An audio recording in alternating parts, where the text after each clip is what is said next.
Hi, welcome back.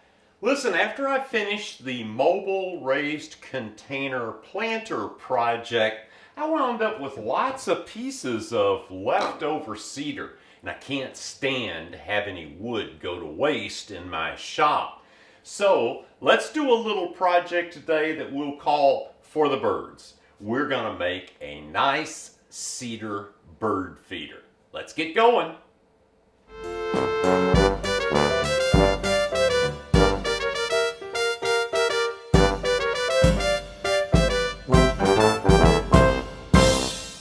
Now, when I was doing the planter project, I had cut 45-degree angles in the ends of a couple of boards to get some mock-up and some dimensions as I went along. And since I've already got 45s cut in some of these boards, I'm going to use this and make mitered corners for the base of the bird feeder. Now, I'll still have to do another cut. I want this bird feeder base to be 14 inches long by 9 inches wide.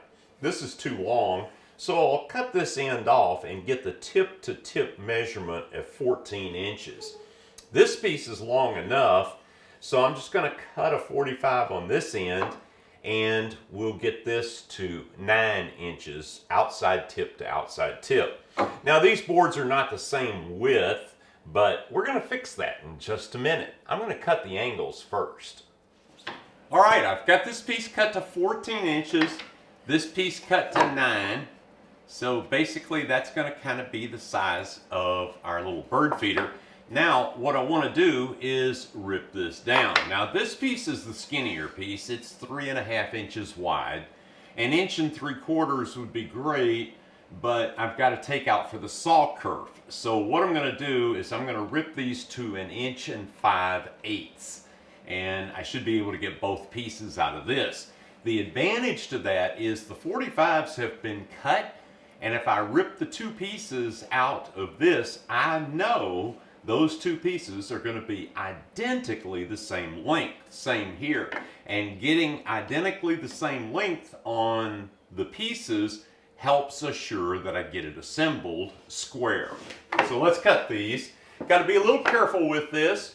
We definitely want to use a push block, but you want to make sure you don't get back here on the back of the push block and push down on that angle.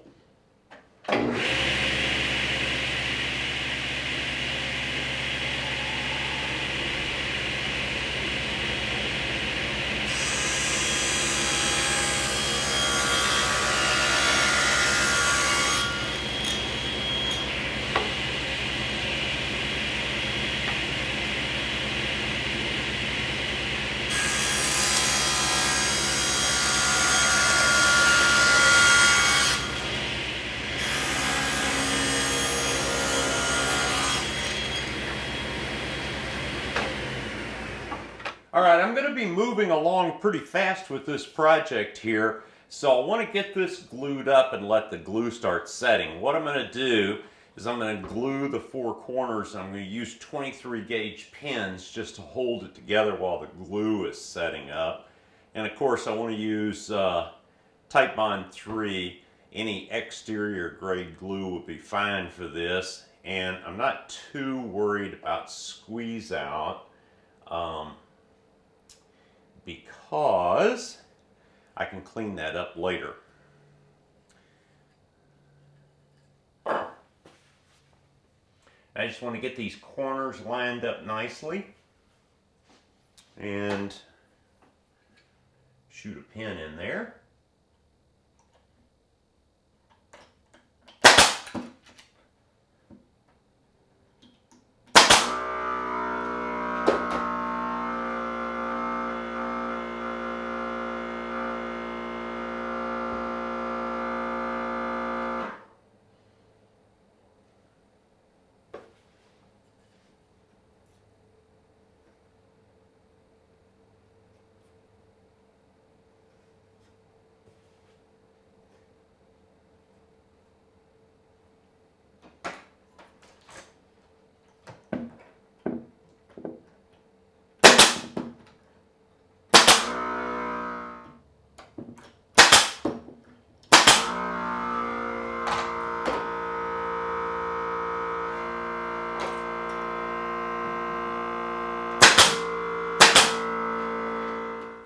Okay, now I'm going to wipe off this excess glue,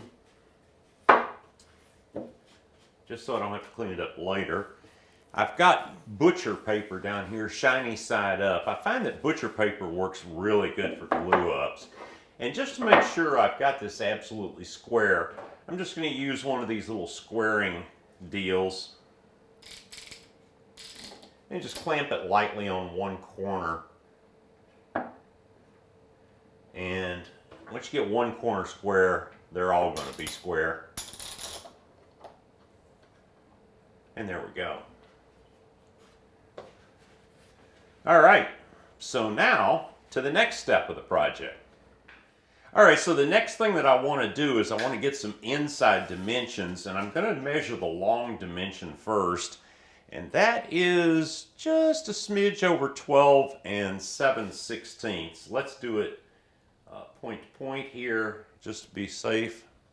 Yep, just a bit over 12 and 7/16. So I'm going to cut two long pieces to go in here, and they're just going to be square on the ends.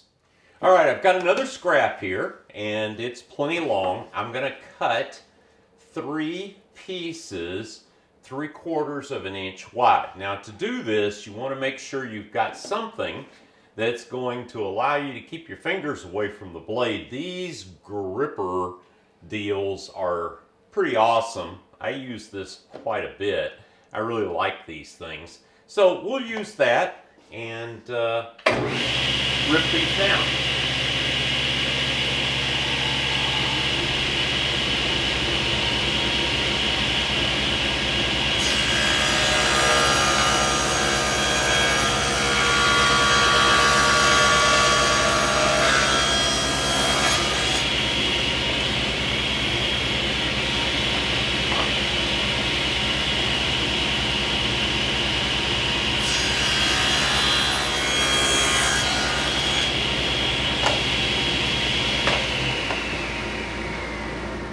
All right, now I've got these 2 pieces that I ripped down cut to length, and they're going to sit in here just like this.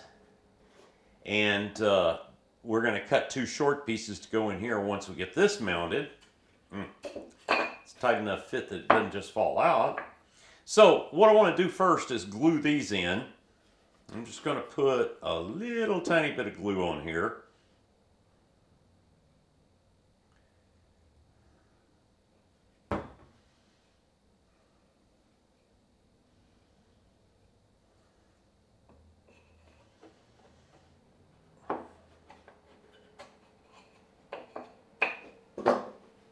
And just slide it right up to the edge, get it nice and flush, and then shoot a couple of pins in there to hold that.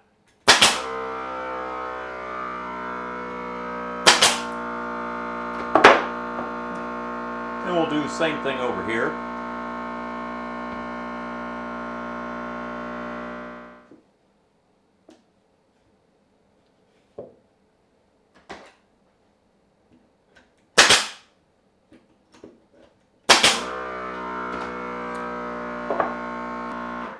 All right, now what I need to do is measure the dimension between these two, and just shy of 6 inches, looks like. Let's do it this way. Yep, just shy of 6 inches. So I'm going to cut those 2 pieces, and we'll put those right here on the ends. All right, same drill here. Just putting a little glue on these short pieces. I'm going to put them in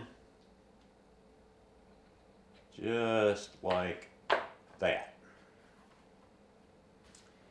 And I'm just going to go ahead and put this piece in.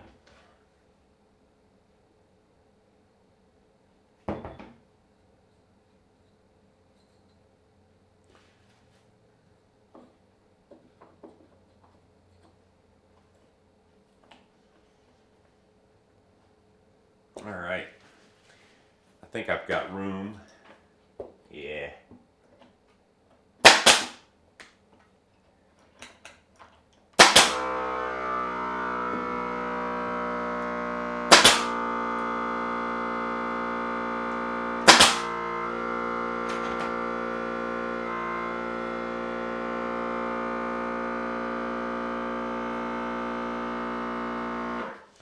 All right, now this is the base of our tray. It's basically done. We are going to cut a metal piece to go in here, and it needs to be perforated so that when the seeds are sitting on that, they won't fall through, but that water can go through. I'll show you in a little bit what I found for that, and we'll attempt to cut that in size. But next I want to start on the frame for the roof. All right, I've picked out a couple of more scraps, and basically what I want to do is glue these together to get a wide enough piece for the sides of the bird feeder. Now, this is going to be wide enough and long enough because I'm going to actually get two pieces out of this. Now, I could take this to the jointer, but the saw stop is accurate enough for a glue edge. And I just want to take a whisper off of this edge to get a nice glue edge, and the same thing over here. So let's get that done. Turn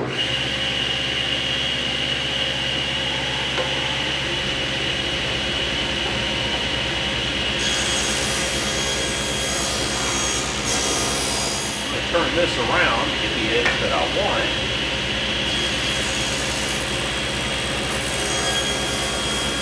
And there we go. All right, I'm going to glue up these two cedar boards. I want to make sure I get plenty of glue on here, but this will have some additional support. You'll see what I mean in a minute. That's a nice glue edge.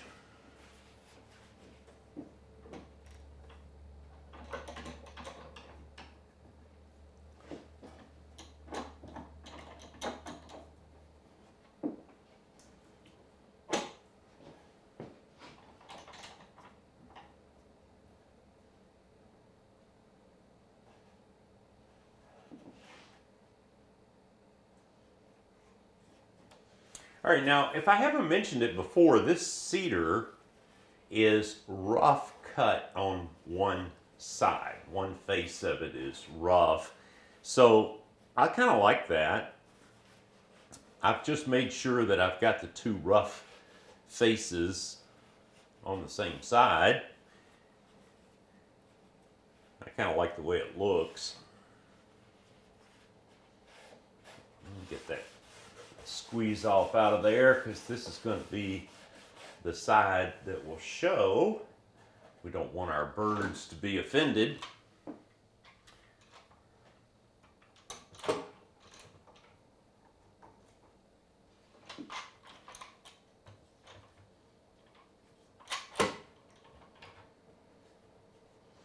All right, I'm going to let that dry. I'm going to take a little break, and then we'll come back and we'll cut out our two supports for the roof of the bird feeder. All right, the next step here is to get this out of the clamps, trim off one end nice and square, and then cut two 11-inch long pieces that are going to form the sides. Now, there's some tricky angles that need to be cut, both for the roof line and to add a little interest to the side. And we also need to cut a couple of grooves so we have a place to put in our plexiglass inserts. So all in all, this is going to be kind of a tricky couple of pieces to make. We'll get that done in the next video because we're out of time on this one.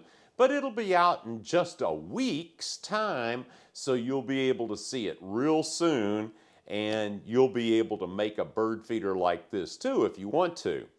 Look forward to seeing you in the next video, and really do appreciate you watching this one. And oh, by the way, in case the sound sounds a little bit different in this little segment, it's because I'm trying out this new wireless microphone. And it's kind of cool, but I'm not sure how it sounds until I really get into post-production on this and do the editing. So we'll see. Let me know if you like it. See you soon.